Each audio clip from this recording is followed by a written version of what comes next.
Good morning मेरे प्यारे विद्यार्थियों। आरके कॉम्पिटेटिव क्लासेस में फिर से स्वागत है और आज मैं फिर से लेकर आया हूं प्लेटफॉर्म 3200 प्लस मैथ का अगला पार्ट। अभी तक आप सभी को 1850 तक का एक एक सॉल्यूशन करवाया जा चुका है। आज हम लोग उससे आगे देखेंगे।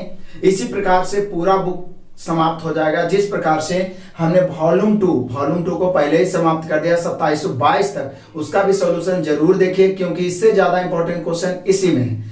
आज हम लोग देखेंगे, रेगुलर अंतिम तक वीडियो देखिएगा। यदि कोई परेशानी है तो कमेंट जरूर करिएगा और लगातार जैसे दोस्तों को शेयर कर रहे हैं शेयर करते रहिए। आइए शुरू करते हैं आज का क्लास। क्वेश्चन नंबर 1851 बहुत ही आसान इंटरेस्टिंग क्वेश्चन है। सभी के सभी कहता है एक जमा राशि 2 वर्षों में 10%, 2 वर्ष है 10% की चर्चा की गई है। वार्षिक साधारण ब्याज दर से मिलने वाला ब्याज 4000 है। यदि ब्याज वार्षिक आधार पर चक्रवृद्धि रूप से संयोजित हो तो ब्याज की धनराशि में कितनी वृद्धि होगी। मतलब यहाँ पे यदि 2 वर्ष है और 10% है तो हम इसका साधारण ब्याज मतलब सिंपल इंटरेस्ट SI पूछे तो SI होता है दर गुना समय यानी 10 दूनी 20। लेकिन इसी को यदि हम CI चक्रवृद्धि कर दें तो 10% 2 वर्ष का होता है 21, क्योंकि आपको पता है CI होता है 2R प्लस R स्क्वायर बटा 100। ये आपको पहले से पता है। 2R मैंने 10 दूनी 20 और 10 का स्क्वायर 100 बटा 100 21 फाइनली। और आप जानते हैं कि CI में मैक्सिमम लगभग 90% 5% या 10% का ही इस्तेमाल करता है। तो यहाँ पे साधारण ब्याज दिया हुआ है, मिलने वाला ब्याज साधारण ब्याज दर पर मिलने वाला ब्याज दिया हुआ है। कितना दिया हुआ है 4000। अब यहाँ से आप कितना लाए हैं 20। तो साधारण ब्याज की तुलना साधारण ब्याज से बोल रहा है कि यदि इसी को CI कर दिया जाए चक्रवृद्धि कर दिया जाए तो कितना ब्याज अधिक मिलेगा। तो बोले सर साधारण ब्याज पर उसको 20 मिलता, चक्रवृद्धि होने के कारण 21 मिल रहा है तो कितना अधिक, 1 अधिक तो 1 से। रेशियो का इंपॉर्टेंट नियम है जो दिया हुआ उसे तुलना जो ज्ञात करना उसे गुना काट दीजिए। 1 0 से 1 0 और 400 के 200 बार में 200 गुना 1 200, यानी यदि उसको CI चक्रवृद्धि कर दिया जाए तो 200 रुपया अधिक ब्याज प्राप्त होगा। Option number D. Next question number 1852 तो बहुत आसान है, बिना लिखे बन जाना चाहिए। निम्नलिखित आंकड़ों का बहुलक क्या है और बहुलक का कोई अलग से फॉर्मूला नहीं। बहुलक बराबर सीधे होता है जिसकी संख्या अधिक हो, जिसकी संख्या अधिकतम हो। तो देख लीजिए कौन राशि आपको दिख रहा है जिसकी संख्या अधिकतम हो, सबसे अधिक हो।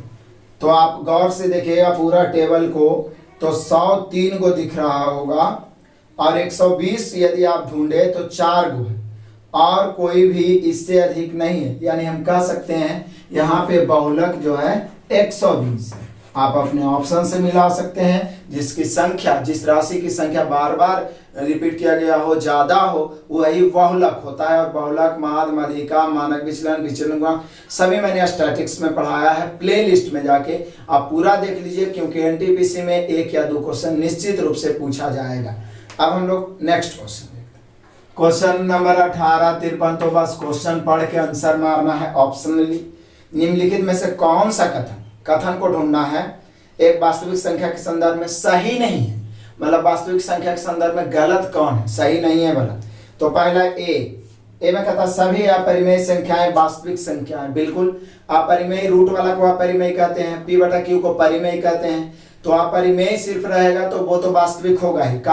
काल्पनिक किसको कहते हैं, जो रूट के अंदर माइनस में उसको काल्पनिक कहते हैं, बाकी तो वास्तविक होगा। तो पहला तो सही है। दूसरा, एक वास्तविक संख्या के लिए संख्या रेखा पर एक अनिवार्य बिंदु होना आवश्यक नहीं है। ये बिल्कुल गलत है, ये सही नहीं है।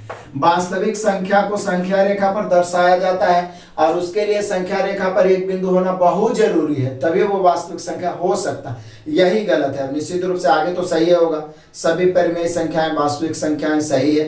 एक वास्तविक संख्या अद्वितीय, कोई भी वास्तविक संख्या अपने आप में अद्वितीय होता है, अलग होता है, एक ही होता है। क्लियर है। तो ये दूसरा जो कहा गया है कि वास्तविक संख्या के लिए संख्या रेखा पर अनिवार्य बिंदु होना आवश्यक नहीं है, यही हम लोग का गलत है और यह दिया गया ऑप्शन नंबर बी में।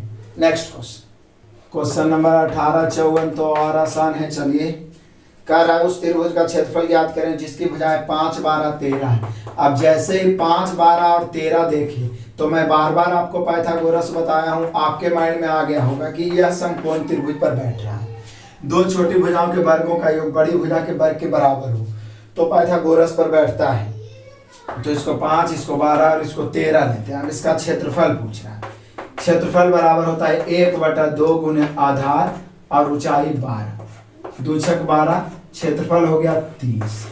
अब पाइथागोरस याद रखने का सबसे बड़ा तरीका है कि आपका बहुत समय बचा देगा, नहीं तो आप इसको भी समबाहु त्रिभुज का ही रोज फॉर्मूला से चलते तो इससे 3-4 गुना ज्यादा समय लगेगा। और जब जब पाइथागोरस आता है तब तब मैं बताता हूं कि पाइथागोरस में लंब आधार कर्ण लगभग 99% इसी का इस्तेमाल करता है। 3 4 5, 5 12 13, 7 24 25, 8 15 17, 9 40 41, 20 21 29। कर्ण फिक्स है, लंब आधार 3 4 के जगह 4 3 हो सकता है, ठीक है ना। कर्ण यहाँ पे लिखा गया लंब आधार और ये कर्ण हो गया। 3 4 5, 5 12 13, 7 24 25, 8 15 17, 9 40 41, 20 21 29। और ये बहुत इंपॉर्टेंट है, मैं बार बार बताता हूँ क्योंकि इसी का इस्तेमाल ट्रिगोनोमेट्री में, ज्योमेट्री में, मेंसुरेशन में बार बार किया जाता है, इसलिए आपको ध्यान रखना है ताकि दो कंटेंट जैसी मिले तीसरा आपके माइंड में आ जाए। या तीनों दिया रहे तो पता चल जाए कि यह समकोण त्रिभुज है और इसका क्षेत्रफल 1/2 गुने आधार गुने लंब या ऊंचाई होता है। इसके अनुसार हम लोग का आंसर हुआ 30। ऑप्शन मिला ये ऑप्शन नंबर डी।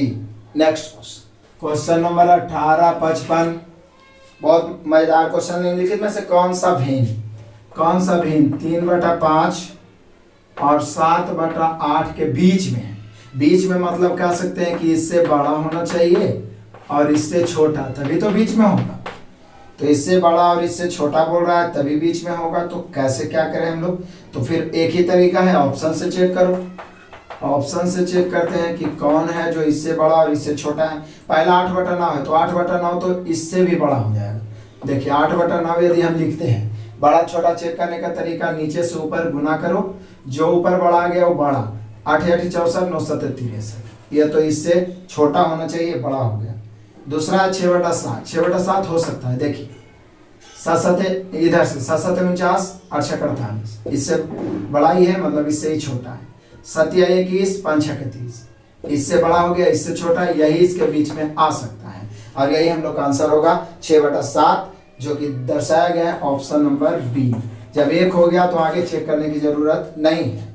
6/7 क्लियर है। नेक्स्ट क्वेश्चन नंबर 18 56 और मजेदार क्वेश्चन, इंटरेस्टिंग क्वेश्चन।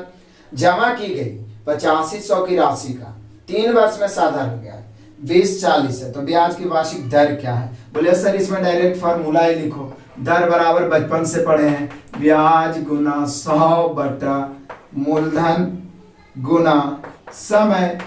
अब क्या है? का जमा की गई 8500, तो 8500 मूलधन हो गया, समय 3 वर्ष हो गया, ब्याज साधारण ब्याज 20-40 है, तो 20-40 गुना 100 यानी ब्याज गुना 100 मूलधन 8500 और गुना समय 3 वर्ष। काटते हैं, जो आएगा आंसर होगा। काटते हैं, 2 शून्य से 2 शून्य कैंसिल, 17 से काटते हैं, 17 5 85, 17 से काटते हैं, 17 1 17 बच गया 3, 17 दूनी 34 आएगो 0। आप 5 से काटते हैं, 24 5 120 और 3 से काटते हैं 38 24। फाइनली काटते काटते यहाँ पहुंच गए और अंत में जो बचा वो बचा 8%। यह हुआ ब्याज का दर। कैलकुलेशन आपके हाथ में है, जितना फास्ट करना है करो। 8%, option number D. Next question number 18 57 देखिए, कह रहा है 14 सेंटीमीटर त्रिज्या वाले एक वृत्त की परिधि में वृद्धि ज्ञात करें। अच्छा, त्रिज्या है 14 सेंटीमीटर, एक वृत्त है जिसकी त्रिज्या 14 सेंटीमीटर की परिधि में वृद्धि ज्ञात कीजिए। यदि त्रिज्या में 7 सेंटीमीटर की वृद्धि, मतलब कि त्रिज्या में 7 सेंटीमीटर वृद्धि हो, तो नया त्रिज्या कितना हो जाएगा? तो नया त्रिज्या हो जाएगा यहाँ पर 21 सेंटीमीटर। हमने क्वेश्चन ही करा कि त्रिज्या 14 सेंटीमीटर है, त्रिज्या में 7 सेंटीमीटर की वृद्धि हो गया, तो नया त्रिज्या 21 सेंटीमीटर। तो बोला परिधि में वृद्धि क्या होगा? तो परिधि में वृद्धि का एक ही तरीका है कि बड़ा वाला परिधि में से छोटा वाला परिधि घटा दे, यानी 2 पाई r होता है परिधि, तो 2 पाई गुना 21 और माइनस 2 पाई गुना 14। अब कॉमन 2 पाई ले लेते हैं और 21 में से 14 घटेगा 7 हो जाएगा। अब 2 गुना पाई का मान 22/7 और गुना 7 काट देते हैं, 22 दूनी 44। यानी हम कह सकते हैं कि परिधि में जो वृद्धि होगा वो 44 सेंटीमीटर। कुछ नया नहीं किया, बस बड़ा वाला परिधि से छोटा वाला परिधि घटा दिया। बाकी तो कैलकुलेशन आपके हाथ में, चाहे तो आप यहीं पे 22/7 रख दें, आप कैलकुलेट करके उसके बाद घटाइए। मैंने डायरेक्ट कॉमन लेके घटाया। हम लोग का वृद्धि है 44 centimetre, option number A. Next question number 18, 58 सभी इंटरेस्टिंग क्वेश्चन है, कंसंट्रेशन की जरूरत है। एक उत्पाद का क्रय मूल्य क्या है? डायरेक्ट शुरू में एक क्वेश्चन है, क्रय मूल्य क्या है यदि इसे 27,120 में बेचने पर 13% लाभ हो। मतलब 27,120 भी क्रय मूल्य है, क्या परसेंट लाभ पर? 13% लाभ पर। तो इसकी तुलना 113 से लाभ हो रहा है तो 100 में जोड़ के क्रय मूल्य ज्ञात करना है 100 से। अब इसको तो आप इजी में बना सकते हैं, 113 तो करता नहीं, तो 113 से ही डायरेक्ट ठीक रहेगा। 27 है ना, तो 26 से इसको काटने का कोशिश करते हैं छोटा करके कि 113 अंतिम में 2 कैसे आएगा, कितना बार में कटेगा? बोले सर 3 है, तो 3 से 2 लाने के लिए आपको 3 चौके 12, ठीक है। तो 24 बार में देखते हैं काट के आता है कि नहीं आता है। 24 बार में देखते हैं काट के। 24 दिया 72 के 2 बच गया 7, 24 का 24 7 31 के 1 बच गया 3, 24 का 24 3 27, ठीक है। 113 और किस छोटा ये वाला 0 तो बचेगा ही। अब गुना कर देते हैं, 240 गुना 100, मतलब हम कह सकते हैं कि उस वस्तु का क्रय मूल्य 24,000। कभी कभी काटने में उलझा देता है, ऐसा संख्या दे देगा कि आपको लगेगा ये तो कठिन ही रहा, लेकिन उससे निश्चित रूप से जो नहीं कट रहा उसे डायरेक्ट काटेगा। तो यहाँ पे हो जाएगा 24,000 क्रय मूल्य, option number A. Next question number 18, 19 ये तो और एक लाइन का क्वेश्चन है। 200 का कितना प्रतिशत? 95। मतलब 95 जो है 200 का कितना प्रतिशत है? तो 200 को नीचे रखते हैं, 95 को ऊपर, परसेंट ज्ञात करना है 100 से। कितना आसान है, काटिए। काटते हैं 2 शून्य से 2 शून्य, और 2 से यदि हम काटेंगे तो ये कटेगा कितना? 47 दूनी 94 होता है और 0.5। यानी हम कह सकते हैं कि 95 जो है 200 का 47.5% है, option number B. Next question number 1860। चलिए ध्यान दीजिएगा, थोड़ा क्वेश्चन बड़ा देखने में है लेकिन आसान ही है। कहता हीरा 165 आम कुछ बक्सों में पैक करने का फैसला करती है। मतलब टोटल 165 आम है जो कुछ बक्सों में उसको पैक करना है। अब आगे पढ़िए। प्रत्येक बक्स में 18 आम ही आ सकते हैं। वह केवल पूरी तरह से भरे आम के बक्सों को ही ले जाने और शेष को छोड़ देने का फैसला करती है। तो हीरा कितने आम छोड़ देगी? सिर्फ लैंग्वेज लंबा लिख दिया है, समझिए शेषफल ज्ञात करना है। 18 आम भरना चाहती है तो 18 से भाग दो। 18 नमा 162 तो खत्म हो गया, यानी 18 से काटेंगे तो हम लोग का शेष बच जाएगा 3, क्योंकि 18 नमा 162 खत्म, बच गया 3, यानी 3 आम उसको छोड़ना पड़ेगा क्योंकि पूरा 18 का ही पैक बना रही है, तो 3 आम छोड़ना पड़ेगा, option number A. Next question number 1861 देख लो, बहुत इंपॉर्टेंट। एक बैंक पहले 5500 रुपया तक की राशि पर, पहले 5500 रुपया की राशि पर 4%, 5500 रुपया की राशि पर 4% का तथा इससे आगे की राशि पर 6% का ब्याज, वार्षिक साधारण ब्याज प्रदान करती है। यदि समीरा 13,250 रुपया बैंक में 2 वर्षों के लिए जमा करती है तो उसके द्वारा अर्जित ब्याज क्या है? बहुत आसान है। टोटल समीरा ने कितना जमा किया है? तो बोले सर टोटल जमा करने का बात है 13,250। अब बैंक का नियम है कि प्रथम 5500 रुपया पर ब्याज मिलेगा 4%, और इसके बाद जो बाकी जो ज्यादा राशि होगा उस पर ब्याज मिलेगा 6%। तो बोलेगा कि सर टोटल 13,250 है, जिसमें 5500 घटा देते हैं क्योंकि इस पर तो 4% मिलेगा, बाकी इससे जो ज्यादा है तो 0 में 0 घटेगा 0, 5 में से 0 घटेगा 5, 2 में से 5 नहीं घटेगा तो 12 में से 5 घटेगा 7, और फिर हो जाएगा ये कितना 1 हो गया, 1 में से 5 नहीं घटेगा तो 13 में से 5 घटेगा 8, बाकी तो ये खत्म हो गया, सॉरी ये 2 हो गया तो 12 में से 5 घटेगा फिर 7, यानी 77 50 फिर हो गया। आप जोड़ सकते हैं, ये मिला के हो जाएगा आपका 13,250, जिसमें प्रथम 5500 रुपया पर 4% साधारण ब्याज, अगला पर 6%। तो बोल रहा है 2 वर्ष के बाद ब्याज क्या होगा। अब क्या है, बोले कि सर टोटल ब्याज ज्ञात करना है, तो ये तो बहुत आसान है, एक बच्चा भी बना लेगा जो 7-8 क्लास में पढ़ता है। देखिए 5500 अपने आप में तो मूलधन ही है, तो इसकी तुलना 100 से, अब इसका निकाल दीजिए 4% 2 वर्ष, तो 4 दूनी 8 प्लस फिर 77 50 भी अपने आप में 100% है, 6% 2 वर्ष, तो 6 दूनी 12। कैलकुलेशन करिए, आंसर आएगा 2 शून्य से 2 शून्य कैंसिल, 8 पचे 40 के 0, 8 पचे 40 और 4 44। आगे काटिए, काटते हैं इसको हम लोग 25 से, तो ये कटेगा ही, 25 चौका 100, 25 से काटते हैं, 25 तिहाई 75, बचा 2, फिर से 25 तिहाई 75, बचा 2, तो 2 पर 5, 25 से काटें 25 और 0, 4 से कटेगा, 4 से 4 तिहाई 12, 3 तिहाई 930।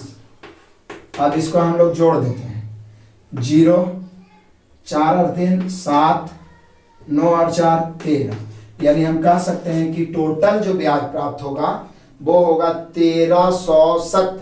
अब ऑप्शन में ढूंढिए, क्या 1370 ऑप्शन है? बिल्कुल है, ऑप्शन नंबर डी से मिला है। कुछ नहीं किया, बस अलग अलग ब्याज ज्ञात करके जोड़ दिए हैं। नेक्स्ट क्वेश्चन नंबर 18 62 देख लो फटाफट। यदि पी राशि 5% के वार्षिक चक्रवृद्धि ब्याज पर 2 वर्ष के लिए निवेश की जाती है और ब्याज अर्धवार्षिक संयोजित हो, तो 2 वर्ष के बाद कितनी राशि प्राप्त होगी? ये ऑप्शन देखिए पी के रूप में ही दिया हुआ है, मतलब आपके पास है मूलधन पी और दर है 5% और 2 वर्ष है, लेकिन छमाही, तो छमाही रहने के कारण दर हो जाएगा 2.5%, क्योंकि आप जानते हैं कि छमाही में दर आधा हो जाता है और समय दुगना हो जाएगा। कई वर्ष? 4 वर्ष। तो यहाँ पे बोल रहा है क्या, 2 वर्ष बाद कितनी राशि प्राप्त होगी, मतलब मिश्र धन।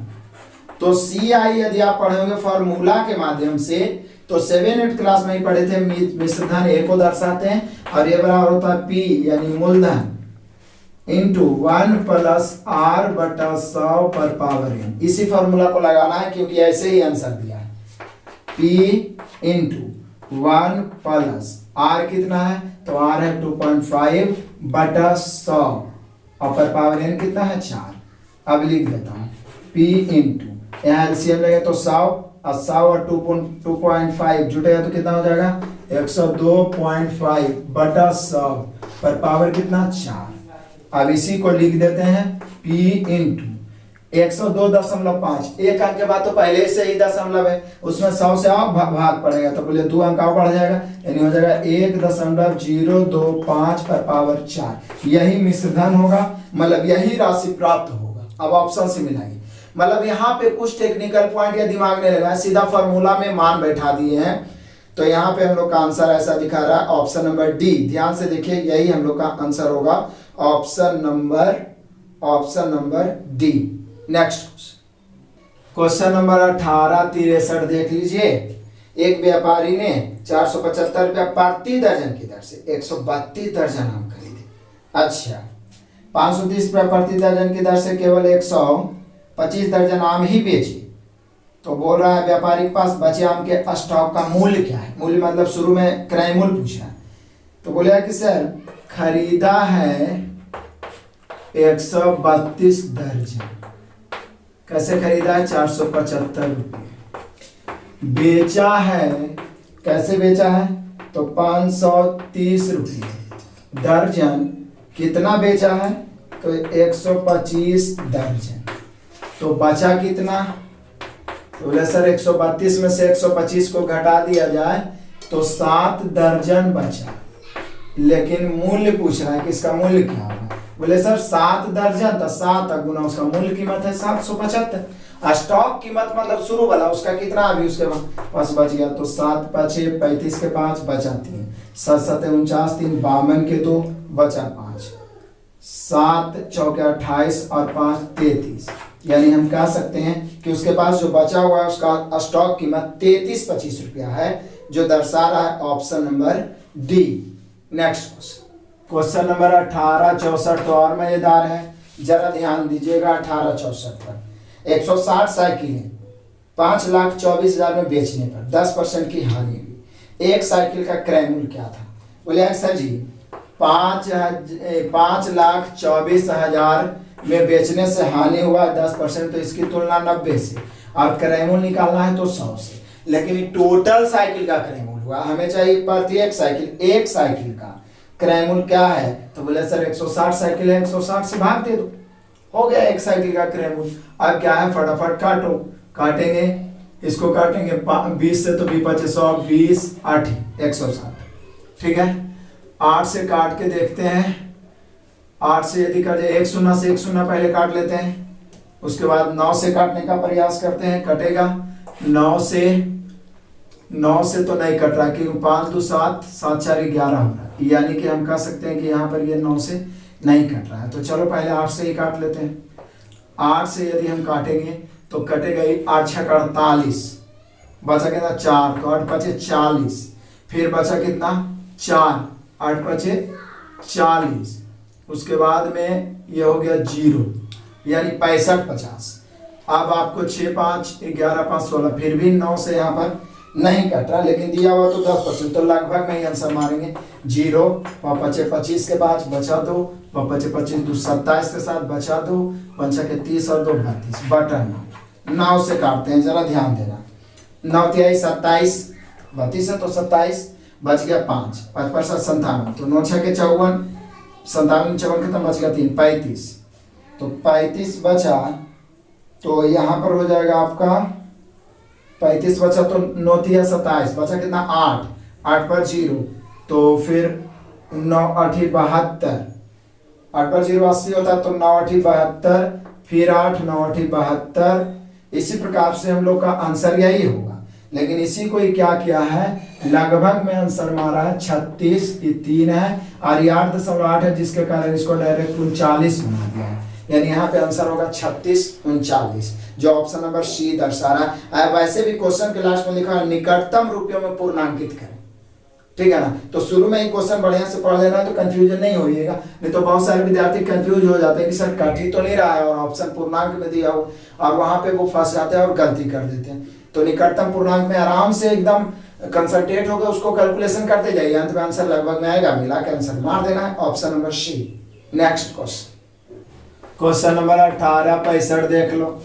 एक उत्पाद के क्रय मूल्य का 10% 1245.80 है। यदि उत्पाद 15% की हानि पर बेचा जाता तो इसका विक्रय मूल्य क्या होता? तो इसके क्रय मूल्य का 10%, मतलब यदि क्रय मूल्य 100 हो तो इसका 10% 10 होगा, तो ये दिया हुआ, तो इसकी तुलना 10 से। लेकिन बोल रहा है यदि उसी को हम 15% हानि पर बेचे, तो 15% हानि मतलब 85 में बेचना, तो 85 से गुना कर दो, बस यही। तो यहाँ भी बोल रहा है निकटतम रुपये में पूर्णांकित करें, यानी यहाँ भी नहीं कटेगा तो भाग देना है। तो क्या करें हम? तो बोले सर सिंपल तरीका है, ऐसा करते हैं 17 5 85 और 2 5 10, अब 2 से तो कटेगा, 6 दूनी 12, 2 दूनी 4, 5 है 2 दूनी 4, 1 बच गया, 9 दूनी 18, और ये तो जी दशमलव है, दशमलव रहने दे। अब 17 का पहाड़ा तो आता होगा, 17 से गुना 0, 17 नवा 153 के 3 बचा 15, 17 दूनी 34, 34 में 15 जोड़िए तो 49 के 9 बचा 4, 17 दूनी 34 4 38 के 8 बचा 3, 17 छके 102 और 3 105, और कई अंक के बाद दशमलव तो 2 अंक के बाद। फाइनली हम लोग का आंसर आया 10,589.3। अब इसको कैसे लिखा है? तो 0.3 है, यदि 5 से ऊपर रहता तो लिखते 10,590, लेकिन यहाँ पे लिखा जाएगा 10,589। यही हम लोग का आंसर होगा लगभग में, निकटतम पूर्णांक। क्लियर है? तो यहाँ पे हम लोग का आंसर हो गया option number A. Next question number 18 66, जरा ध्यान दें। एक आयताकार जलाशय में कितना लीटर पानी है? तो जो पानी रहता है ना वो आयतन का काम करता है, 42 लीटर। और एक बात जान लीजिए, 1 मीटर क्यूब बराबर होता है 1000 लीटर। क्लियर है? मैं लिख दिया हूं ऊपर। अब कहता है यदि जलाशय के आधार की माप 6 मीटर 3.5 मीटर है, मतलब लंबाई चौड़ाई दिया, तो जलाशय में पानी की गहराई, बोले सर जलाशय आयताकार की बात किया है तो घनाभ का काम करेगा और उसका आयतन होता है LBH बराबर 42,000 है। इसको हम लोग मीटर में बदलते हैं, क्योंकि 1 मीटर क्यूब बराबर 1000 लीटर, तो लीटर में बदलेंगे तो 1000 से भाग देंगे तो मीटर क्यूब बन जाएगा, कट गया इतना मीटर क्यूब। अब लंबाई चौड़ाई दिया हुआ है, कितना है 6 है, गुना 3.5 है, और गुना गहराई या ऊंचाई वही होगा h बराबर यहाँ पर हो गया 42 मीटर क्यूब। 42 सीधे लिखते हैं। अब जरा काटते हैं, जरा ध्यान दीजिए। पॉइंट काटेंगे तो बटा में 10 आएगा। 5 से 7 5 35, 2 5 30, 2 से 2 तिहाई 6। अब गौर से यदि देखें तो 7 तिहाई 21 होगा और 21 दूनी 42 होगा। फाइनली कुछ नहीं बचा, इधर बचा h और उधर बचा 2, यानी हम कह सकते हैं कि जो जलाशय है उसकी गहराई है 2 मीटर और 2 मीटर दर्शाया गया option number B. Next question number 1867 देख लीजिए, बहुत ही आसान क्वेश्चन है, बस समझने लायक। कह रहा है कि 1 दर्जन सेबों का भार, 1 दर्जन सेब का भार जो है वह है 1.8 kg। क्लियर है, पहले दिया हुआ। अब बोल रहा है 3 ऐसे बक्सों में सेबों की संख्या कितनी होगी जिनमें से प्रत्येक बक्से का भार 23.250 किलो है। बोले सर 3 बक्सा है तो एक बक्सा का 23.250, तो 3 बक्सा का 3 गुना 23.250। क्लियर हो गया। तो ये 3 बक्सा है, और यदि हम 1.8 kg से भाग दे दें तो दर्जन में इसका संख्या ज्ञात हो जाएगा, क्योंकि 1 दर्जन बराबर है 1.8 kg, तो 1 kg बराबर 1 दर्जन बटा होगा, यानी भाग दे देते हैं तो संख्या निकल जाएगा दर्जन में। कितना से भाग देते हैं 1.8 से, तो ये दर्जन में हो गया। क्लियर। अब हमें पूरा संख्या चाहिए, तो बोले सर 12 से गुना कर देंगे, पहले काट देते हैं। यहाँ भी 1 शून्य 2 शून्य, 3 अंक बाद 3 अंक बाद कट गया। काटिए, काटेंगे इसको 1 शून्य से 1 शून्य कटा। अब डायरेक्ट दर्जन में भाग ही दे देते हैं तो ठीक रहेगा।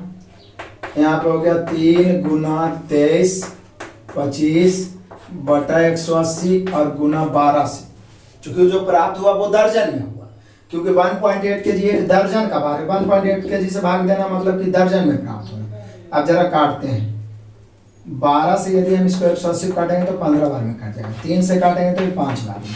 5 से इसको काट देते हैं। 5 चौका 20, बचा 3, 3 पर 2 32, तो 5 से काटेंगे 5 छः के 30, बचा 2 5 5 25। फाइनली सेबों की जो संख्या हुआ वो हुआ 465। 465 देखिए क्या कोई ऑप्शन दर्शा रहा है? दर्शा रहा है, बिल्कुल option number A. Next question number 1868, जरा ध्यान दीजिएगा। एक आयताकार बोर्ड की लंबाई चौड़ाई का अनुपात। ये देखिए एक बोर्ड है जिसकी लंबाई और चौड़ाई का अनुपात कितना है, तो वह है 7:5। चलो ठीक है। बोल रहा है बोर्ड की चौड़ाई 20.5 है तो लंबाई क्या है? बोले सर ये तो रेशियो से निकाल दीजिए। चौड़ाई 20.5 है, यहाँ 5 है, लंबाई पूछ रहा है तो 7 से रेशियो से चौड़ाई की तुलना चौड़ाई से लंबाई निकालना है 7 से। काटिए, अब ज्यादा इसको 5 से ही काटिए ना। 5 चौका 20, 0.5 इकाई 5 गुना करिए तो 7 इकाई 7, 7 चौके 28, 28.7, यानी चौड़ाई दिया हुआ है तो लंबाई प्राप्त होगा 28.7। Option number A. Next question number 1869 VVI question, बहुत इंपॉर्टेंट और मजेदार इंटरेस्टिंग नया चीज सीखिए इसमें। कहता है यदि त्रिभुज की 2 भुजाओं की लंबाई क्रमशः मान लीजिए कोई त्रिभुज है जिसकी 2 भुजाओं की लंबाई क्रमशः पहला का 3.4 सेंटीमीटर, दूसरा का 5.2 सेंटीमीटर, तो बोला तीसरी भुजा की लंबाई कितनी हो सकती है। त्रिभुज का ये बहुत ही टेक्निकली पॉइंट है जो अधिकतर बताया नहीं जाता है, लेकिन पूछ देता है तो वहां पे इजी क्वेश्चन छोड़ के हम लोग आते हैं। तो मैं आपको एक जानकारी दूं कि कोई त्रिभुज है ABC जिसकी 2 भुजा दिया हुआ है A एंड B, तो तीसरी भुजा X यदि है तो मैं आपको यहाँ पे एक पॉइंट लिख रहा हूं कि तीसरी भुजा यदि होने का अनुमान लगाया जाए कितना हो सकता है, तो तीसरी भुजा हमेशा दिए गए 2 भुजाओं की, तीसरी भुजा हमेशा दिए गए 2 भुजाओं के अंतर से अधिक एकदम इस पॉइंट को आप नोट कर लीजिए, अंतर से अधिक लेकिन योगफल से कम होता है। बहुत इंपॉर्टेंट पॉइंट, यदि ध्यान रहेगा तो इजी क्वेश्चन आप बना के आइएगा, बहुत सारे स्टूडेंट से ये छूटता है। क्या बताएं कि किसी त्रिभुज के दो भुजा दिया हुआ है, तीसरा गायब है, तो पूछ रहा है कि क्या हो सकता है, अनुमान लगा जाए तो तीसरी भुजा हमेशा दिए गए दो भुजाओं के अंतर से अधिक और योगफल से कम होता है। यानी हम कह सकते हैं जो x है हमेशा a माइनस बी यानी अंतर से अधिक होगा, लेकिन योगफल यानी a प्लस बी से कम होगा। यानी यहाँ पे दो भुजा दिया और 3.4 और 5.2, तो जो तीसरी भुजा होगा वो क्या हो सकता है, तो बोले सर तीसरी भुजा जो होगा वो तो अनुमान ही लगाना है ना, अंतर से अधिक, तो 5.2 और 3.4 का अंतर 52 में से डायरेक्ट 34 घटा देना, तो 52 में से 34 घटाओगे तो 18 बचेगा, यानी 1.8 से अधिक होना चाहिए। 1 पॉइंट घटा के आप देख सकते हो 1.8 से अधिक होना चाहिए। और योगफल तो 5 3 8 और 4 2 6 यानी 8.6 से कम होना चाहिए। यानी हम कह सकते हैं तीसरी भुजा जो इसका है 1.8 और 8.6 के बीच में होना चाहिए। आप ऑप्शन से मिला लीजिए कौन इसके बीच में है। ओ ऐसे ही आंसर लिखा है डायरेक्ट, इसका x मान लिया है, इसकी भुजा को x मान लिया है, तो यहाँ पर x लिख दो, यानी x जो है 1.8 से अधिक है लेकिन 8.6 से कम है, जो दर्शा रहा है आपका ऑप्शन नंबर सी। क्लियर, पूरा कंसेप्ट कर दिया, ऐसा क्वेश्चन आपसे नहीं छूटना चाहिए। नेक्स्ट क्वेश्चन नंबर 18 70 आइए। एक साइकिल सवार 14 किलोमीटर की दूरी 25 मिनट में, तो वह 18 मिनट में कितने किलोमीटर दूरी तय कर सकता है। बोले कि सर सिंपल है, 14 किलोमीटर की दूरी जा रहा है 25 मिनट में, तो 18 मिनट में कितना, तो 14 की तुलना 25 एकदम डायरेक्ट निकाल दें, कितना आसान से निकल रहा है एक लाइन में, और निकालना है 18 मिनट में, तो 18 से गुना, दोनों तो मिनट में है ही है तो बदलने की कोई जरूरत ही नहीं। तो बोले सर ये तो पॉइंट में आ जाएगा, बिल्कुल आएगा, काटिए गुना करिए, 18 चौके 72 के 2 बचा 7, 18 के 18 और 7 25 और बटा 25, तो 25 से कहीं 25 बच गया 2, तो 0 बार लगेगा, फिर दशमलव, फिर 2 0 बैठाएंगे तो 20, फिर 0 बार, फिर 25 200, तो यही हम लोग का आंसर होगा 10.08 किलोमीटर तय करेगा वो कितना मिनट में, तो 18 मिनट में। तो देख लीजिए 10.08 दिया हुआ है, option number B. Next question number 18 71 तो और आसान है जी। कह रहा है 4 पद समानुपात में, पहला दूसरा और चौथा पद दिया गया है। पहला दूसरा कितना दिया गया है, पहला दूसरा और चौथा, तो पहला है 4, दूसरा है 22, तीसरा गायब है मान लीजिए x, और चौथा दिया गया है 33। तो बोल रहा है तीसरा पद क्या होगा, तो ये जब समानुपात में होता है तो पहला दूसरा का अनुपात और तीसरा चौथा का अनुपात आपस में बराबर होता है, यानी नजदीक का नजदीक से और दूर का दूर से। तो यहाँ पर समानुपात है तो 22 × x 22x बराबर 4 गुना 33, काटेंगे 11 दूनी 22, 11 तिहाई 33, 2 दूनी 4, फाइनली इधर x बचा, इधर 2 तिहाई 6 बचे। यानी समानुपात में बैठा के नजदीक का नजदीक से दूर का दूर से किया, तो जो तीसरा गायब है उसका मान आया 6, option number C. Next question number 18 72 तो और इजी है, समझिए क्या वही फिर है समानुपाती है, तो x का मान क्या होगा। अभी तीन पद दिया है 2.6 1.3 और अनुपात x मतलब कॉमा x समानुपाती है, तो जब तीन राशि समानुपाती है तो पहला दूसरा और दूसरा तीसरा का अनुपात बनता है। यानी हम कह सकते हैं 2.6 अनुपात 1.3 समानुपात फिर 1.3 का x से बनेगा। अब नजदीक का नजदीक से दूर का दूर से, यानी 2.6 बराबर 1.3 गुना 1.3। वैसे भी तृतीय अनुपात है तो b² बटा a भी कर सकते हैं। अब 1 पॉइंट से 1 पॉइंट तो कैंसिल, यहाँ पे x हो जाएगा 2.6x दूर का दूर से। तो अब क्या करते हैं 13 से काटते हैं, 13 दूनी 26 और x बराबर फाइनली हो जाएगा 1.3/2। अब इसी को क्या करना है भाग दे देना है, तो भाग दीजिए 6 दूनी 12 बच गया 1, तो 2 बचे 10, लेकिन 2 अंक के बाद दशमलव होगा क्योंकि 1 अंक तो ऑलरेडी बाकी एक बचेगा तो दशमलव देने के लिए, यानी हम कह सकते हैं 0.65 होगा यहाँ पे x का मान 0.65, option number B. Next question number 1873 आ जाइए। करा एक दूध वाला एक डेयरी में 800 रुपया में 25 लीटर दूध खरीदता है। कितना में? 800 रुपया 25 और 33.50 यानी 33.5 रुपया प्रति लीटर की दर से बेच देता है। तो लाभ या हानि प्रतिशत क्या है? कभी भी कैसा भी क्वेश्चन हो, कुछ भी बेचना है, लाभ प्रतिशत और हानि प्रतिशत जैसे ही पूछे तो आपको चाहिए क्रय और विक्रय, मतलब वो कितना में क्रय कर रहा है और कितना में बेच रहा है। बोले सर 800 रुपया में 25 लीटर दूध खरीदता है, तो हम 1 ही लीटर का निकाल लेते हैं ना। 800 की तुलना कितना से? 25 से 800 बटा 25 कर देते हैं, 25 से काटेंगे 32 बार में कटेंगे, यानी कि 1 लीटर दूध का क्रय मूल्य हो गया 32 रुपये।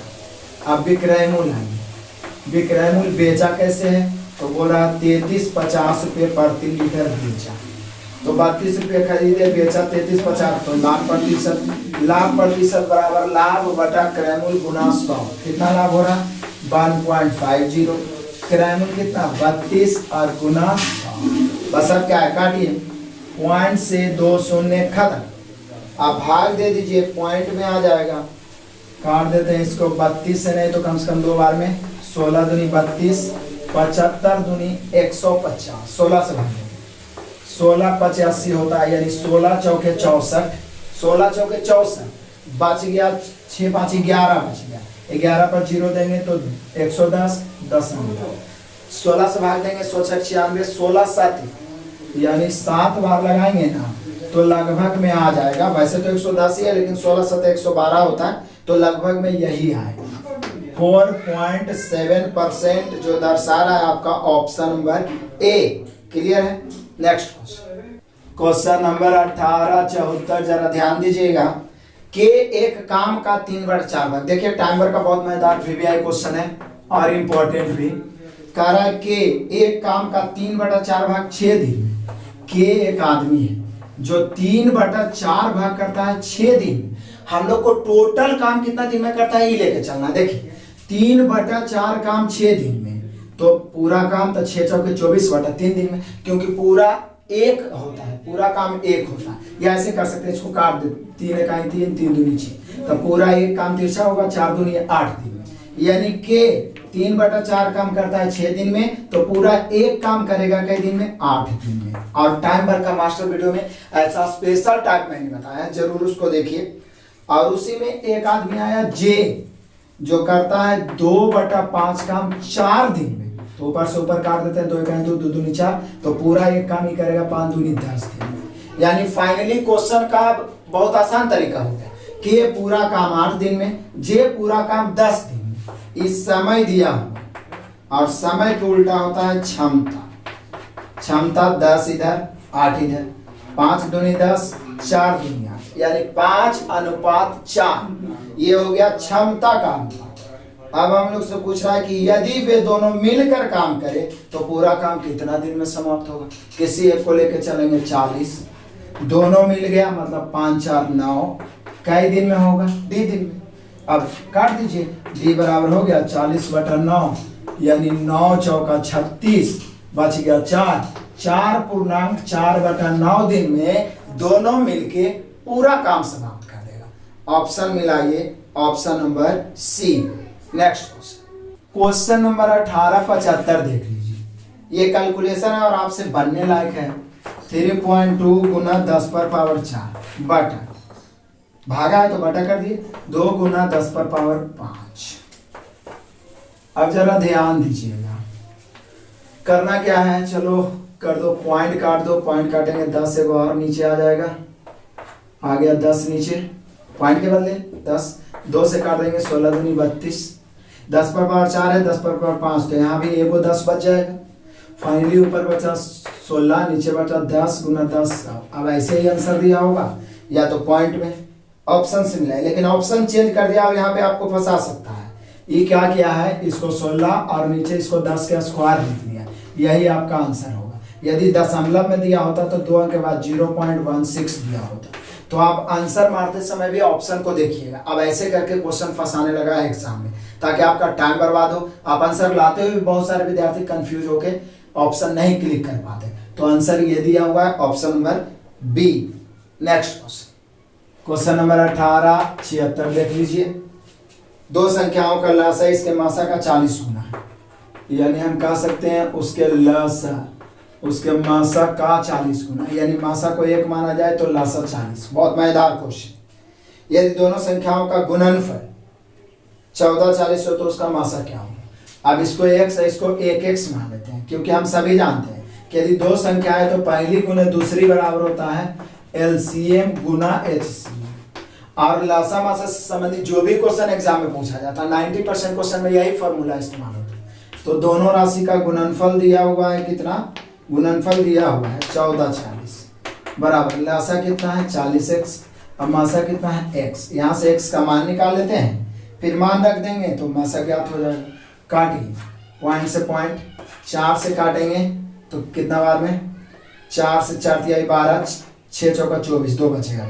36 चौका ऐसे भी 144 होता है, यानी हम कह सकते हैं उधर x स्क्वायर बचा इधर 36। दैट मीन्स x बराबर कितना हो गया 6।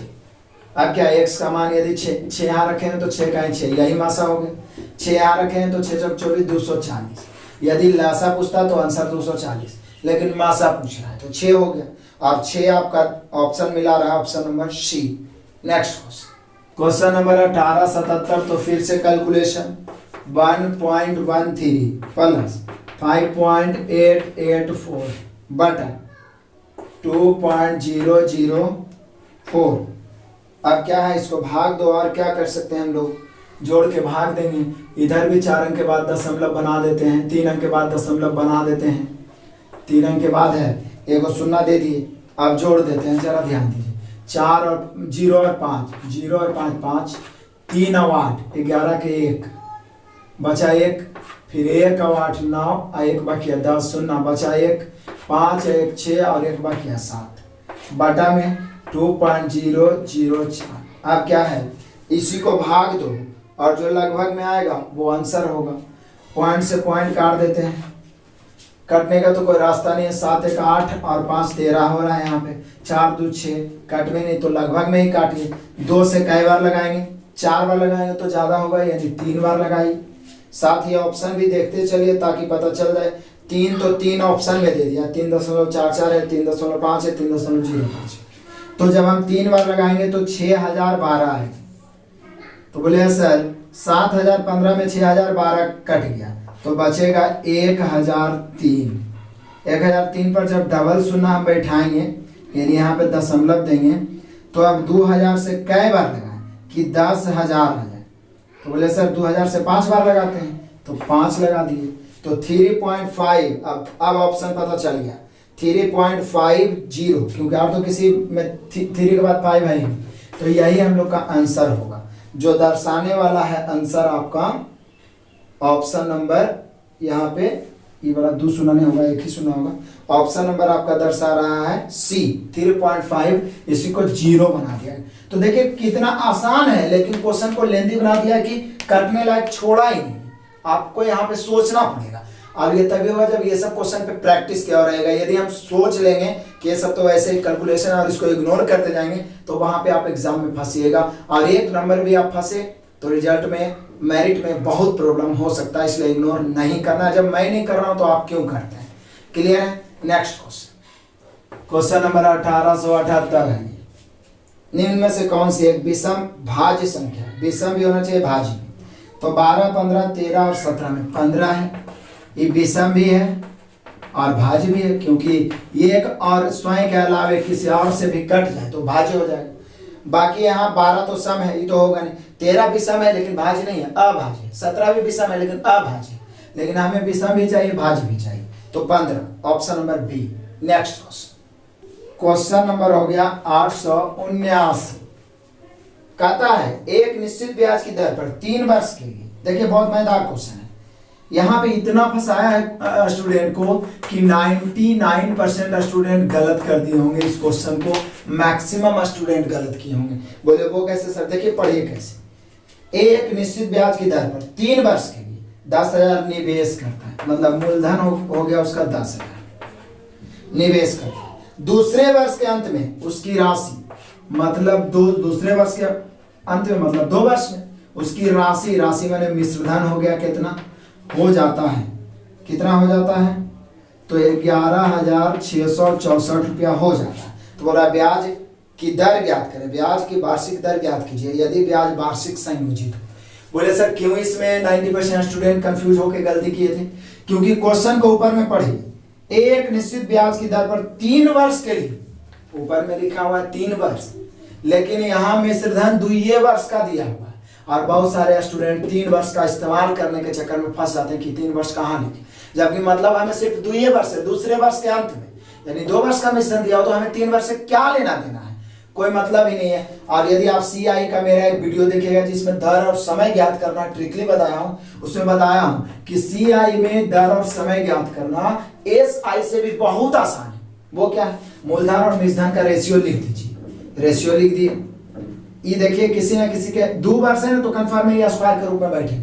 तो बोले सर जी सर ये 100 के स्क्वायर बैठ रहा है और ये 108 के स्क्वायर बैठ रहा है, देख लीजिए आप, 8 के स्क्वायर 64, 8 दूनी 16, तो निश्चित है ये 2 वर्ष का होगा अनुपात, तो 1 वर्ष का अनुपात क्या होगा, तो स्क्वायर हट जाए, तो ये हो जाएगा 100, ये हो जाएगा 108, कंफर्म हो गया, दर बराबर 8%। इससे आसान ट्रिक क्या हो सकता है, क्योंकि ऐसे भी प्रतिशत की गणना 100 पर होता है, मूलधन 100 मिश्रधन 108, तो दर हो जाएगा 8%, और 8% दर्शाने वाला ऑप्शन है ऑप्शन नंबर ए 8.0, उसी को लिख सकते हैं। क्लियर हो गया 100%। तो आप CI का भी दर और समय ज्ञात करने वाला वीडियो देखिए, बाकी तो मैं चैप्टर वाइज जैसे खत्म कर रहा हूँ, आने वाला समय में पूरा बारीकी से खत्म हो ही जाएगा सारा चैप्टर। तो option number A. Next question number 18 से आ जाइए, बहुत इंटरेस्टिंग। गिरीश प्रतिदिन 8 घंटे काम करके 4 दिन में एक तस्वीर का पेंट कर सकता है। चलो भाई, बीमार होने के कारण वह प्रतिदिन केवल 6 ही घंटे काम कर रहा है, तो इस तरह 7 चित्र मैंने तस्वीर पेंट किए जाने थे। गिरीश यह काम कितना दिनों में पूरा कर पाएगा? मिस अनुपात का एक मास्टर वीडियो बनाए, एक ही फॉर्मूला बताएं, काम नीचे बाकी सब होगा। गिरीश तो एक ही आदमी होगा, 8 घंटा 4 दिन काम करता है तो एक तस्वीर पेंट करता है, तो वही गिरीश बीमार हो गया तो 6 घंटा काम करने लगा, और बोल रहा है कि कितना दिन में वो 7 तस्वीर को पेंट कर देगा। क्या तस्वीर? 7 तस्वीर को उसको पेंट करना है, तो कई दिन में कर देगा। काटिए भाई, काटेंगे तो यहाँ पे हम लोग का हो जाएगा, कर तो कुछ रहा नहीं है, बस 2 से 3 दूनी 6, 2 दूनी 4, 8 दूनी 16, 16 7 112 और बटा 3 से अब भागा देंगे तब ये तो पूर्णांक में ही आएगा, कंफर्म है। 3 से भागा देता हूँ, 3 तिया 9, बच गया 2, 7 या 21, बच गया 1, तो 1/3। यानी हम कह सकते हैं गिरीश यदि बीमार पड़ गया है तो 6 घंटा प्रति दिन काम करेगा, तो 7 चित्र पेंट करने में लेगा 37.1/3 दिन, जो दर्शाने वाला है आपका option number A. Next question number 18 81 ratio का इजी क्वेश्चन। एक बैग में 10 रुपये और 20 रुपये और 50 रुपये के नोट है। नोट और सिक्के संबंधित प्रश्न रेशियो में बहुत बारीकी से पढ़ा है, एक बार देख लीजिएगा तो फिर कभी नहीं छूटेगा। तो यहाँ पे बोल रहा है क्या, इसका अनुपात है 1:3:5। यदि बैग में कुल राशि 1920 रुपया हो तो 20 रुपये के नोटों की संख्या, रुपया में है तो टोटल नोट को रुपया में बदलिए। 1 को 10 रुपया वाला तो 10 रुपया, 3 को 20 रुपया वाला तो 20 या 60, 5 को 50 वाला तो 250, टोटल यहाँ 1920 रुपया यहाँ जोड़ते हैं, 250 और 60, 310 और 10, 320 हो गया। क्लियर? 320 टोटल मूल्य की तुलना टोटल मूल्य से पूछ रहा है कि 20 रुपये के नोटों की संख्या, तो 3 से। यदि 20 रुपये के नोटों का मूल्य पूछता तो 60 से, लेकिन संख्या पूछ रहा है तो 3 से। काटो, 1 0 से 1 0, 32 से लगता है 6 बार में ही कट जाएगा, काट दीजिए। देखिए 6 दूनी 12 के 2, 6 18 के 19, अब गुना करिए 6 तिहाई 18, यानी यहाँ पे 20 रुपये के नोटों की संख्या 18 है, option number C. Next question number 18 82 आ जाइए, ये तो और आसान बनेगा। कितने समय में 4000 रुपये का 6% की वार्षिक दर से साधारण ब्याज 400 होगा? बोले सर जी समय यानी टी बराबर होता है मूलधन ब्याज गुना, बचपन से पढ़ रहे हैं, समय बराबर होता है ब्याज गुना 100 बटा मूलधन गुना दर। तो यही तो आपसे पूछ रहा है, ब्याज कितना है 400 रुपये गुना 100, मूलधन कितना है 4000 रुपये और दर कितना है 6%। अब क्या है, काटो इसको, माह में दिया है तो डरना नहीं है, काटो 3 शून्य 2 और 1 3 शून्य, 4 से कई बार में 10 बार, 5 दूनी 10, 3 दूनी 6, यानी कि हम कह सकते हैं कि 5/3 वर्ष हो गया। अब इसको माह में बदलना है तो 5/3 को 12 से गुना करो, क्योंकि 1 वर्ष बराबर होता है 12 माह और ऑप्शन सभी माह में दिया गया है। बोले सर काटते हैं, 3 चौका 12, 5 चौका 20 माह, तो ऑप्शन के अनुसार ही बनाना है। हम लोग का आंसर हो गया 20 महीना, option number A. Next question number 18 83 आई है। 60 विद्यार्थियों की एक कक्षा में 60% लड़के हैं, तो बिना कहले आप बता दीजिएगा 40% लड़की है, क्योंकि कोई भी राशि पूरा अपने आप में 100%, यानी कि हम कह सकते हैं कि सर टोटल 100 है, इसमें बॉय 60 तो गर्ल 40, ये रेशियो निकल गया। अब यहाँ पे टोटल संख्या दिया हुआ है 60, यदि 25% लड़कियां साइकिल से विद्यालय आती है तो साइकिल से विद्यालय आने वाली लड़कियों की संख्या क्या है, ना आने वाली, मतलब जो साइकिल से नहीं आती उसको, तो पहले गर्ल निकाल लेते हैं। बोलिए सर टोटल 60 है, 60 अपने आप में 100% है, 60 की तुलना 60 से, गर्ल निकालना है तो 40, काटिए 2 शून्य से 2 शून्य, 6 चौका 24, 60 में 24 लड़कियां हैं, जिसमें से 25% लड़की साइकिल से आती है, तो नहीं आने वाली, साइकिल से नहीं आने वाली लड़की। बोले सर 24 का 75% हो जाएगा, क्योंकि 25% तो साइकिल से आती है, और जो टोटल राशि अपने आप में 100% होता है, लड़की की संख्या जो 24 निकला वो भी अपने आप में 100%। अब जो लड़की है उसमें 25% साइकिल से आती है, तो ना आने वाली 75% से 100 नीचे, 75 25 चौका 7, 6 चौका 24, 6 तिहाई 18, यानी कि हम कह सकते हैं कि 24 टोटल लड़की है, जिसमें 18 लड़की साइकिल से नहीं आती है, option number B. Next question number 18 84, 4 घंटियां, देखिए और मजेदार क्वेश्चन आ गया, 4 घंटियां वीवीआई क्वेश्चन, कंफ्यूजन वाला क्वेश्चन, 16, 24, 36, 42 मिनट के अंतराल पर बजती है। यदि वे प्रातः 6 बजे एक साथ बजी हो तो कितने समय के बाद दोबारा एक साथ बजेंगी।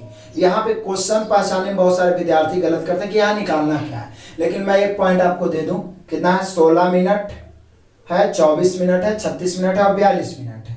आपको मैं एक पॉइंट बता दूं कि यदि किसी काम को दोहराना हो, चाहे घंटियां हो, चाहे यातायात की बत्तियां हो, चाहे वृत्ताकार मार्ग पर लोग चल रहे हो, तो कभी न कभी एक साथ मिलेंगे, तो पुनः एक साथ मिलने या दोहराने की बात किया जाए तो हमेशा एलसीएम ज्ञात करते हैं। इसका एलसीएम ज्ञात करेंगे, और एलसीएम ज्ञात करने का शॉर्ट तरीका, अभाज्य फैक्टर में तोड़िए, तो बोले सर 16 को क्या तोड़ सकते हैं, तो 16 ही रहेगा, 8 तिहाई 24, 9 चौका 36, और इसको हम तोड़ सकते हैं 6 सते 42 अभाज्य फैक्टर में। 6 को तोड़ सकते हैं 3 गुना 2, एलसीएम के मतलब हुआ बड़ा बड़ा फैक्टर को गुना कर देना, 16। अब 16 कर दिए तो 8 और 4 से गुना करने की कोई जरूरत नहीं, 9 कर दिए तो 3 से गुना करने की कोई जरूरत नहीं है, तो 6 से भी नहीं गुना होगा, तो बच गया कौन 7। अब 16 नामा 144 और गुना 7, 7 7 चौके 28 के 8 बचा, तो 7 चौके 28 तो 30 को 0 बचा 3, 7 का 7 3 10, इतना मिनट के बाद पुनः एक साथ बजेगा। पूछ क्या रहा है, 6 बजे एक साथ बजा है तो कितने समय बाद पुनः एक साथ बजेगा, तो डायरेक्ट यही पूछबे किया है और इसी रूप में आंसर भी दे दिया है, यानी 1008 मिनट। ज्यादा से ज्यादा इसको ऊंचाएगा तो घंटा में बदल सकता है, या ये पूछ सकता है कि कितना बजे पुनः एक साथ बजेगा, तो इसको 60 से भाग देंगे और 6 बजे दिया हुआ उसमें समय को जोड़ देंगे, लेकिन सिर्फ यही पूछा है तो 1008 minute, option number B. Next question number 1885 देख लो जी।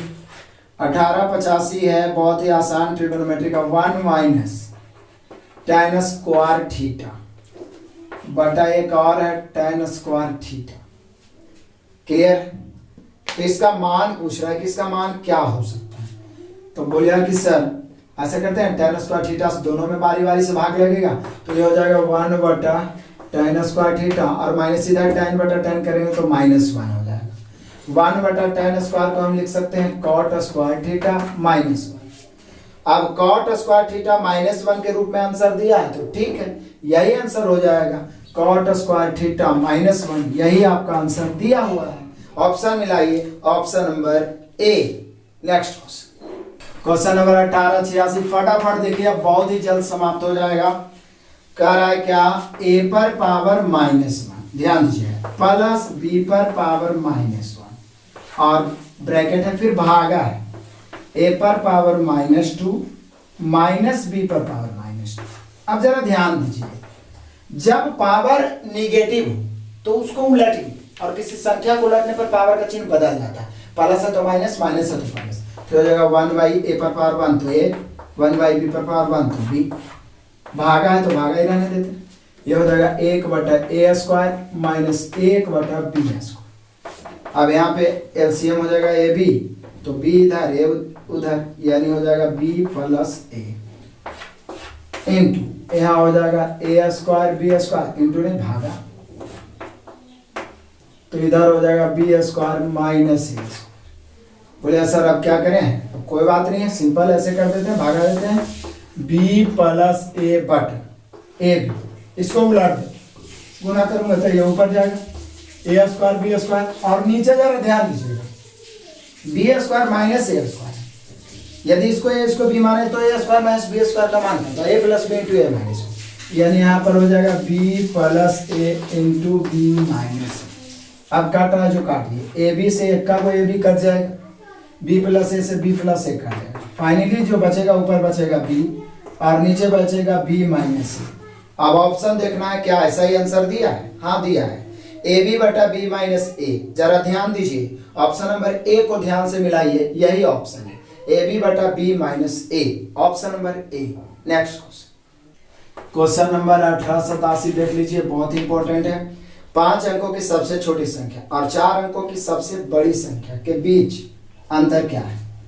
5 अंकों की सबसे छोटी संख्या जैसे बोला तो 1 पर 4 शून्य लिखें, सिंपल है, 5 अंक की सबसे छोटी संख्या यही है, बचपन से पढ़ रहे हैं हम लोग। और 4 अंकों की सबसे बड़ी संख्या बोल रहा है तो 4 को 9 लिख दो। अब क्या है, तो बोले सर पूछ रहा है दोनों के बीच अंतर क्या है, 5 अंकों की सबसे छोटी संख्या 4 अंकों की सबसे बड़ी संख्या के बीच अंतर, तो बोले सर 10,000 में से 9,999 घटाएंगे तो एक ही का अंतर होगा, हो गया अंतर एक का, ऑप्शन नंबर बी।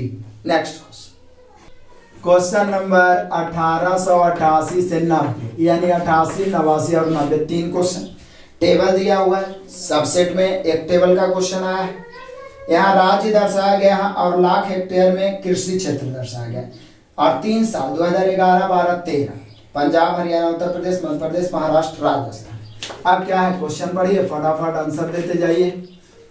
इसमें करना क्या है, बस आपको जब भी टेबल आता है मैं बोलता हूँ हॉरिजॉन्टल और वर्टिकल जोड़ दीजिए, जोड़ना ही पड़ेगा।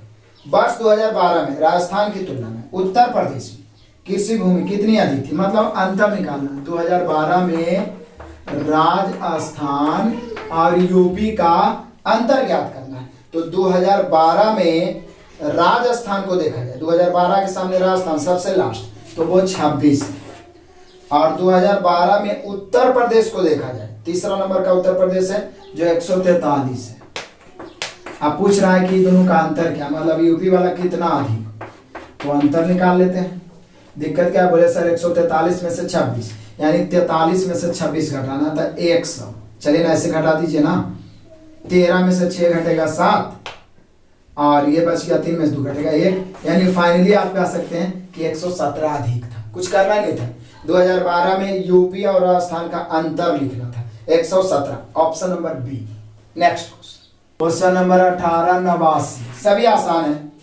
3 वर्षों के आंकड़े जोड़ने पर, तीनों वर्षों के आंकड़े जोड़ने, महाराष्ट्र और मध्य प्रदेश के बीच कुल कृषि भूमि में अंतर क्या है। तीनों वर्ष का जोड़िएगा तो बोल रहा है महाराष्ट्र जोड़िए और एमपी जोड़िए, मध्य प्रदेश, ये दोनों में अंतर क्या है। तो पहले महाराष्ट्र का तीनों वर्ष जोड़ दीजिए, 80, 150 और 75, 80 2011 में 80, 2012 में 150 और 175, ये हो गया। अब क्या है, एमपी का तीनों वर्ष का मध्य प्रदेश का जोड़ दीजिए, 2011 में 40 है, फिर 85 है और फिर 90। जोड़ के अंतर करिए, 5 0 0, तो 5 7 5 12 और 8, 12 8 20 के 0, बचा कितना 2, 1 1 2 और 2 4, 405। यहाँ 0 5 5 5 हो गया, 9 8 17, 17 और 4 21, ये हो गया 215। अब ये दोनों का अंतर पूछ रहा है, तो घटा दीजिए। 5 में से 5 घटेगा 0, 0 में से 1 नहीं घटेगा, 10 में से 1 घटेगा 9, और ये बच गया 3, चूंकि यहाँ 10 बनेगा, 3 में से 2 घटेगा 1, यानी कि महाराष्ट्र और इसका अंतर जो हो जाएगा मध्य प्रदेश का तीनों वर्षों को जोड़कर, तो वो हो जाएगा 190 लाख हेक्टेयर में। तो लाख हेक्टेयर ऑप्शन नंबर ए। आप देख रहे हैं ना, इसमें कुछ नहीं करना, बस जोड़ना घटाना जो एक बच्चा भी आराम से कर सकता है, सिर्फ समझना है और लगातार प्रैक्टिस भी करना, ताकि एग्जाम के समय हमारा माइंड कंसंट्रेट रह सके। बहुत सारे कंफ्यूज होके ग्राफ छोड़ के आ जाते हैं। तो यहाँ पे आंसर हुआ ए। नेक्स्ट क्वेश्चन नंबर 18, 90 इसी टेबल का लास्ट है। इसमें 2011 की तुलना में वर्ष 2013 में पंजाब में कृषि भूमि में कितने प्रतिशत की वृद्धि हुई? 2011 की तुलना में 2013 में पंजाब में कितने प्रतिशत की वृद्धि? तो पंजाब का 2011 था 220 और 2013 में पहुंच गया 264। कितना वृद्धि हुआ वो भी प्रतिशत पूछ रहा है। बोले सर 220 से 264 हुआ वृद्धि, तो 44 का नोट डाउन, लेकिन कितना से हुआ? 220 से। परसेंट निकालना है 100 से, काट देता हूँ 1 शून्य से 1 शून्य, 22 दूनी 44, यानी 10 दूनी 20। फाइनली आप कह सकते हैं 2011 से 13 जाते जाते पंजाब के टोटल कृषि भूमि में 20% की वृद्धि हुई। Option number A. Next question number 18, 91 में भी एक टेबल दिया हुआ है, जरा गौर करिए, लेकिन एक ही क्वेश्चन है। एक विद्यालय के 240 छात्रों की लंबाई नीचे तालिका में दर्शाया गया है। लंबाई सेंटीमीटर है, मतलब 100 से अधिक लंबाई वाले जो बच्चे हैं, वो 100 से कम लंबाई वाले बच्चे हैं जो 12 हैं, 110 से कम लंबाई वाले 30 हैं, 120 से कम लंबाई वाले 65 हैं, ऐसे करके दर्शाया गया। उसी प्रकार से आगे 240 तक पहुंच गया।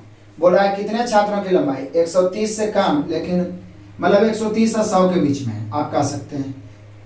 130 सेंटीमीटर से कम है, लेकिन 100 से अधिक है, यानी हम कह सकते हैं 100 से 130 के बीच में। तो बोले सर दिक्कत क्या है? 130 में दर्शा रहा है 180, यही ना दर्शा रहा है, और 100 में दर्शा रहा है 12। तो ये 12 तो 100 से कम आ गया, तो 180 से कम भी हो ही जाएगा, सॉरी 130 से भी कम हो ही जाएगा। तो निश्चित है इसका अंतर जो हो जाएगा ये दोनों के बीच में हो जाएगा। तो अंतर घटा दीजिए, कर दीजिए। 180 में से 12 घटाइए तो 168 बचेगा। आप मिला सकते हैं आंसर, यानी 168 ऐसे विद्यार्थी है जिसका लंबाई 100 से 130 के बीच में। Option number C. Next question number 18, 92 आ जाइए। जीवा ने एक वस्तु 2500 में खरीदी और क्रय मूल्य से 25% अधिक पर बेच दी तथा 125 रुपया अदा किया, करने के बाद उसका लाभ रुपयों में क्या होगा?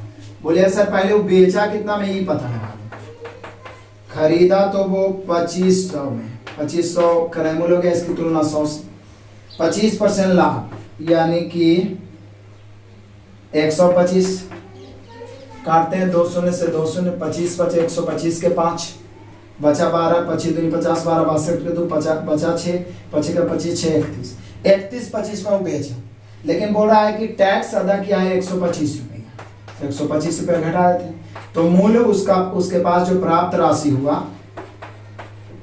प्राप्त राशि वो हुआ 125 घटेगा तो 3000। अब सोचिए खरीदा था 2500 में, उसको 3000 रुपया आया, तो लाभ कितना हुआ?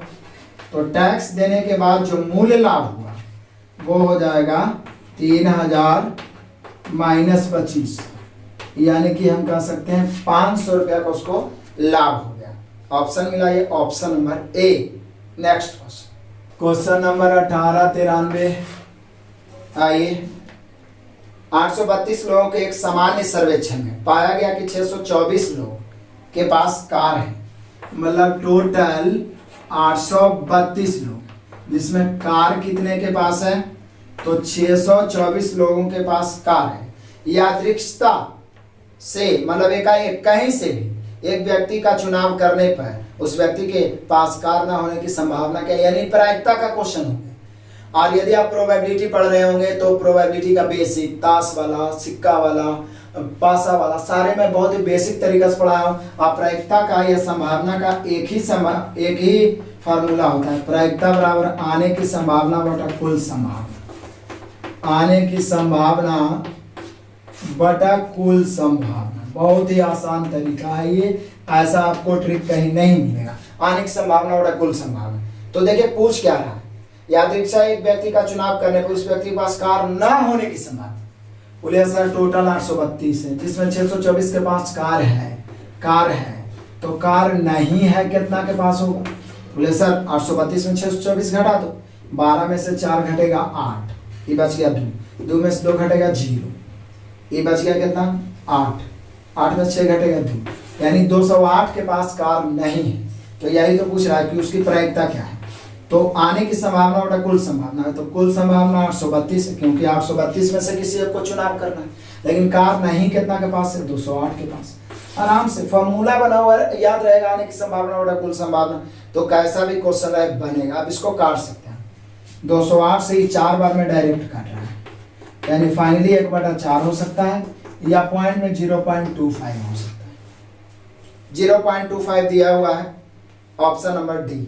नेक्स्ट क्वेश्चन नंबर 18 94, बस अब लास्ट होने वाला ही है। सभी क्वेश्चन इधर और मजेदार इंपॉर्टेंट है। मुंबई से पुणे की दूरी 60 किलोमीटर प्रति घंटे की चाल से तय करने पर 4 घंटा 30 मिनट लगता है। यदि चाल 15 मीटर प्रति सेकंड हो, मतलब चाल बदल गई, तो इसी दूरी को तय करने में कितना समय? तो दूरी तो सेम ही है भाई, एकदम साधारण तरीका से बताता हूँ। दूरी बराबर होता है चाल गुना समय, चाल गुना समय। तो पहला में चाल गुना समय कितना है? तो बोले सर 60 है चाल और समय है 4 घंटा 30 मिनट। 4 घंटा 30 मिनट को 4.5 घंटा में लिख देता हूँ, 9/2 लिख देता हूँ, कोई दिक्कत किसी को नहीं होना चाहिए। दूरी बराबर चाल गुना समय। अब इसी दूरी को मैंने बराबर कितना की चाल से, तो 15 मीटर प्रति सेकंड। बोले सर इधर किलोमीटर में है, तो इधर किलोमीटर में बदलना है तो 18/5 से गुना करो, इसमें क्या दिक्कत है?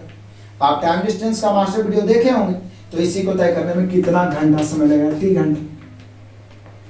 दूरी बराबर चाल गुना समय, चाल गुना समय, सिर्फ इसको किलोमीटर में बदल दिया। अब क्या है, काटो ऊपर से ऊपर, 15 चौका 60, 2 से काटेंगे 2 दूनी 4, 9 दूनी 18 से 18 कैंसिल। टी बराबर इधर कुछ नहीं बचा, नीचे में सिर्फ 5 बचा, 5 इधर गुना हो के 5 घंटे। यानी फाइनली हम लोग का जो आंसर होगा वो होगा 5 घंटा। ऑप्शन मिलाइए, option number A. Next question number 1895 तो और मजेदार है। कहता है यदि ललिता घर से अपने विद्यालय के लिए, बहुत मजेदार और टाइम डिस्टेंस का VVI क्वेश्चन। यदि आप मास्टर वीडियो मेरा वाला टाइम डिस्टेंस का देखिएगा तो टाइप 2 में यही क्वेश्चन, टाइप 2 में सबसे ज्यादा बताया, जरूर देखिए। लास्ट में आपको वीडियो आइकन दिखेगा, वहां से क्लिक करके देख सकते हैं। तो कहता है कि 45 की चाल से जाती है तो 60 की चाल से जाने पर लगने वाले समय से 5 मिनट देरी से पहुंचती है। मतलब पहले वो 45 की चाल से जाती है, यदि वो 60 से जाती तो उसकी तुलना में ही 5 मिनट देर हो जाता है, ज्यादा समय लग जाता है। जब ऐसा क्वेश्चन हो तो जैसे ही चाल है, चाल के उल्टा समय आएगी, क्योंकि उसी दूरी के बारे में दोनों बात बोला। 60 इधर 45 इधर, 15 चौके 60, 15 तिया 45, इस समय होगा 5 मिनट अधिक लगता है, यानी दोनों के बीच का अंतर है 5 मिनट। यहाँ अंतर कितना का है? 1 का। आपसे पूछ रहा है दूरी ज्ञात करिए, तो पहले मिनट को घंटा में बताइए, 60 से, और ज्ञात करना है दूरी समय की तुलना समय से, सिर्फ घंटा में बदले हैं तो 60 से। दूरी बराबर होता है 4 गुना समय, 60 120 है 60 180 है 45 के 180, बस काटो काटो, 60 से 60 180, 15, यानी कि वो जहाँ जाना चाह रही है उस स्थान की दूरी है, यानी विद्यालय की दूरी है 15 किलोमीटर। और एक नहीं 5 से 6 क्वेश्चन बारीकी से मास्टर वीडियो में बताएं, और सभी चैप्टर का मास्टर वीडियो जो कमजोरी है प्लीज एग्जाम के पहले उसको दूर कर लें, ताकि बाद में आपको रोना न रहे कि ये वाला क्वेश्चन मेरा छूट गया, कमजोर है। कमजोर कुछ नहीं है, बस आप ढिलाई देते हैं और उसको कमजोरी को उसको ताकत बनाने का प्रयास नहीं करते। मैं पूरा प्रयास कर रहा हूँ सब चैप्टर का मास्टर वीडियो मिले। मैथ के बाद जस्ट ही मैं रीजनिंग का भी इंपॉर्टेंट चैप्टर का मास्टर वीडियो दूंगा, और ये जैसे ही खत्म होगा रीजनिंग का भी फुल सॉल्यूशन मिलेगा। तो लगातार जैसे दोस्तों को शेयर कर रहे हैं, प्लीज शेयर करना तो बिल्कुल नहीं भूलिए, तो ये हम लोग का आंसर हो गया option number C. Next question number 18 96। दो संख्याएं तीसरी संख्या से क्रमशः 40% तथा 60% है। तो पहली दूसरी का अनुपात कितना आसान है, देखिए पहली दूसरी तीसरी, दो संख्याएं तीसरी संख्या से क्रमशः, तीसरी में जैसी से लगा तो तीसरी को 100 मान लेंगे, क्योंकि जिससे अधिक या कम प्रतिशत के रूप में वो राशि अपने आप में 100% होती है। अब क्रमशः मतलब शुरू से, ये 140 अधिक है और ये 160 अधिक है, तो बोल रहा है यही दोनों का रेशियो, अब इससे कोई लेना देना नहीं। तो 20 से 20 140, 20 8 160, यानी फाइनली में पहली दूसरी का ratio 7:8, option number B. Next question number 18 97। इसे मैंने पहले लिख दिया क्योंकि इतना बड़ा टेबल है कि इसको लिखने में ज्यादा समय लग जाता। ये क्वेश्चन है, हम लोगों को इसकी माध्यिका ज्ञात करना, और जब भी माध्यिका ज्ञात करना आता है आपको मैं बताता हूँ, क्या बताता हूँ पता होगा आपको, क्या बोले सर माध्यिका ज्ञात करना है बढ़ते क्रम में सजा के, बीच वाला ना पता चले तो बीच वाला 2 को जोड़ के दूसरे भाग, तो मैंने इसे आरोही क्रम में भी सजा दिया है बढ़ते क्रम में। आप गिन लेते हैं, कहे हैं 2 2 4 2 6 2 8 2 10 2 12 और 2 14 2 16, टोटल 16 है। माध्यिका बराबर बीच वाला होता है, या बढ़ते क्रम में सजा के बीच वाला 2 को जोड़ के दूसरे भाग, तो 16 को है तो बीच वाला पता नहीं चलेगा, तो 7 को इधर छोड़ दीजिए, 3 3 6 और 1 7, 7 को इधर छोड़ दीजिए, 3 3 6 और 1 7, तो बच गया बीच में दोनों तिरपाने बच गए, तो दोनों को जोड़ के दूसरे भाग 53 प्लस 53 करके दूसरे भाग देंगे तो अंततः तो फिर 53 ही आ जाएगा, है ना। 106/2 53, यानी हम कह सकते हैं यहाँ पे माध्यिका हो गया 53। छोड़ना नहीं है, चाहे जैसा भी क्वेश्चन हो इग्नोर नहीं करना। 53 option number B. Next question number 18 98 है, बहुत मजेदार। कह रहा है क्या एक कंपनी को होने वाले लाभ में अप्रैल से मई जाने में 10% की वृद्धि हुई। क्वेश्चन कह रहा है फिर मई से जून जाने में 20% की कमी आ गई, हमने क्वेश्चन ही करा है। फिर जून से जुलाई जाने में क्या हुआ, तो जून से जुलाई जाने में फिर 50% बढ़ गए, तो बोला अप्रैल से जुलाई तक कितने प्रतिशत की वृद्धि हुई। बोले सर दिक्कत क्या है, हम लोग ऐसे बना सकते हैं आराम से, 10 और 20 का पहले निकाल सकते हैं x + y से, या दूसरा तरीका हम कह सकते हैं कि कोई भी राशि अपने आप में तो 100% होता है, इसमें कोई डाउट नहीं होना चाहिए। पहले 10% बढ़ गया तो 110/100, फिर 20% कम गया तो 80/100, फिर 50% बढ़ गया 150/100। कैलकुलेट कर दीजिए, 100 से जितना ज़्यादा आएगा वृद्धि हो जाएगा। 100 से 100 कैंसिल, 2 शून्य से 2 शून्य कैंसिल, 50 तिहाई 150, 50 दूनी 100, 2 से 2 चौका 8, ये हो गया 4 तिहाई 12, ये 11, 12 11 गुना करिएगा 132, 132। 100 से हो गया 132, कै % वृद्धि हुआ, इसलिए फाइनली जो मूल वृद्धि हुआ वो हुआ 32%। इसमें किसी को कोई डाउट नहीं होना चाहिए, आपकी मर्जी है, जैसे इच्छा है जैसे बन रहा है समय को बचाना है। 32% वृद्धि, option number B. Next question number 1899, बस लास्ट ही होने वाला है। 1899, एक तार के टुकड़े को एक वर्ग के आकार में मुड़ा गया, एक तार के टुकड़ा है उसको एक वर्ग बना दिया गया है, जिसकी प्रत्येक भुजा 44 सेंटीमीटर है। 44 सब भुजा है, 44 सेंटीमीटर भुजा है। तो बोल रहा है क्या उसी तार को मोड़कर वृत्त बनाया जाए, तो वृत्त की त्रिज्या क्या है। बोले कि सर जो वर्ग का परिमाप होगा वही वृत्त का परिधि होगा, तो परिमाप हो जाएगा 4 × 44, तो यही वाला वृत्त के परिधि होगा। बोले क्यों सर, क्योंकि एक ही तार से अलग अलग आकृति बना जाए तो बाहरी माप जो होगा वो सेम होता है, तो वृत्त की परिधि भी वही होगा। क्या होगा 4 × 44, और वृत्त का परिधि होता है 2πr बराबर 4 × 44।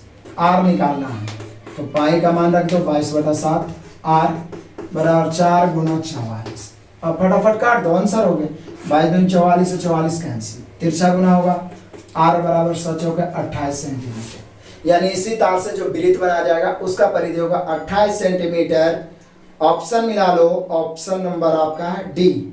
Next question number 1900 number question में कुछ नहीं है, केवल और केवल कैलकुलेशन है, और सब में 3 अंक के बाद दशमलव भी है, इसलिए मैं लास्ट क्वेश्चन आपके लिए छोड़ता हूँ। इसका जवाब आपको कमेंट में देना है ताकि हमें पता चले कि आप वीडियो लास्ट तक देख रहे हैं, लगातार आप तैयारी कर रहे हैं। तो आपने देखा कि बहुत ही कम समय में और पूरा बारीकी से मैंने प्रयास किया 50 क्वेश्चन। देखिए अब जल्दी खत्म करना और ज्यादा मैथ बनाना, आपको सफलता चाहिए तो बिना बोर हुए आपको लगातार मेहनत करना पड़ेगा। कहीं भी सफलता का शॉर्टकट तरीका नहीं है, समय तो आपको देना पड़ेगा तभी सक्सेस होइएगा। नए विद्यार्थी हो तो चैनल को सब्सक्राइब करके बेल आइकन जरूर दबाएं और जितने दोस्त हैं प्लीज सबको शेयर कर दें। धन्यवाद, बेस्ट ऑफ लक।